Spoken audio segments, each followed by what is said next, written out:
دەچینە لای راپۆرتێک کە هاوکارمان محەممەد حەسەن لە ڕۆژهەڵاتی کوردستانەوە بۆی ئامادە کردوین کە لە شاری پیرانشار پێشەنگایەک لەلایەن وێنەگرانی دەڤەرەکە کرایەوە و ئامانجیش لە ئەنجامدانی ئەم پێشەنگایە و کردنەوەی نیشاندانی سروشتی جوانی دەڤەرەکە و هەروەها بابەتە کۆمەڵایەتیەکانی ناوچەکە بوو.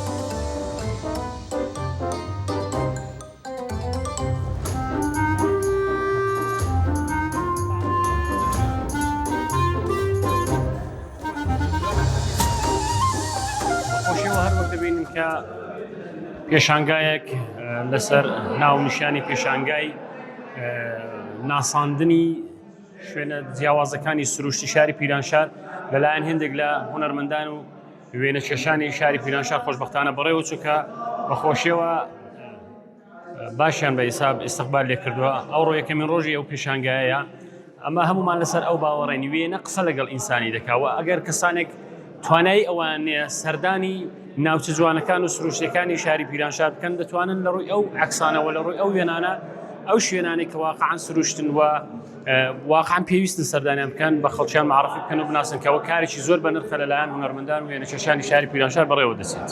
جێی خۆیەتی ئەوە لە درێژەی ساڵدا ئیدامەی هەبێ بە هەر حاڵ بە مناسبەت و بۆنەهای زۆراوزۆر لە شاری پیرانشار خۆشبەختانە ئەو زەرفێتە ڕەخساوە بۆ خەڵکی.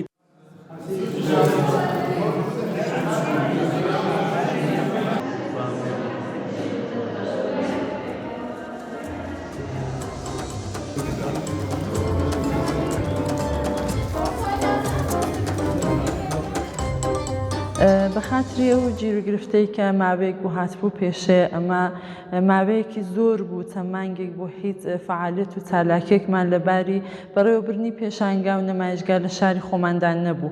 بە هەر حاڵ نمایشگای ئەکاسی بوو بە ستارتێک بۆ بەڕێوەچوونی نمایشگایەکانی دیکە. نمایشگای ئەوڕۆ هەم بە بۆنەی جێژنەی قوربان هەم بە بۆنەی ئەوەی کە ئەمە توانیومانە نورپەردازی ساڵۆنی نمایشگاکان بگۆڕین و ئێرتقای بدەن بەڕێوەچۆن. مۆزۆی نمایشگاکەی زۆرتر معرفی و ناسڵانی تەبیعەتی شاری پیرانشار و شارەکانی دەوروبەرە. حمایەتی جەماعەتی پیرانشار شارەکانی دیکە دۆستان و ئاشنان ئێستا نسبەت بە ساڵەکانی ڕابردوو زۆر باشترە زۆرترە.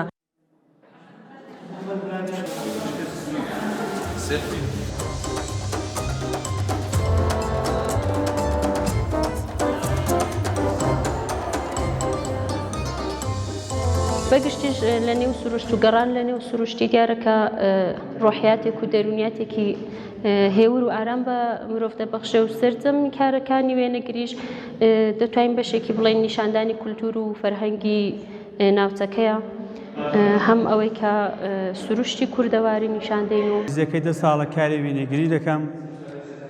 هەروەها وێنەکانم زیاتر لە شارەکانی پیرانشار و سەردەشت و شنۆ و مەهاباد و ئەو شارانەیە. ژانێری وێنەکانیشم زۆربەیان سروشتن. ئەمە ئەوڕۆ پێشانگاکمان داناوە چەندین وێنەگر لە شاری پیرانشار نزیکەی 50 دانە وێنە لێرە دانراوە بخۆشم بەدەدانە وێنە بەشداریم کردووە. سەختیهایەکی زۆری هەیە. ئێستا مەسەڵەن وێنەیەکە لە پشتەرمە بۆ وێنەی چەندی بار چوومەتە ئەو جێگایی کە جێگایەکی تەپومش بی. بەڵام بەداخەوە نزیکەی 10 جارانی چوومەتە ئەو جێگای ئەو بۆ هەڵ نەکەوتووە. جارێک چوومە لە ڕۆژێکی بارانیدا تەپومژەکی زۆر بوو توانیم ئەو وێنەی بگرم.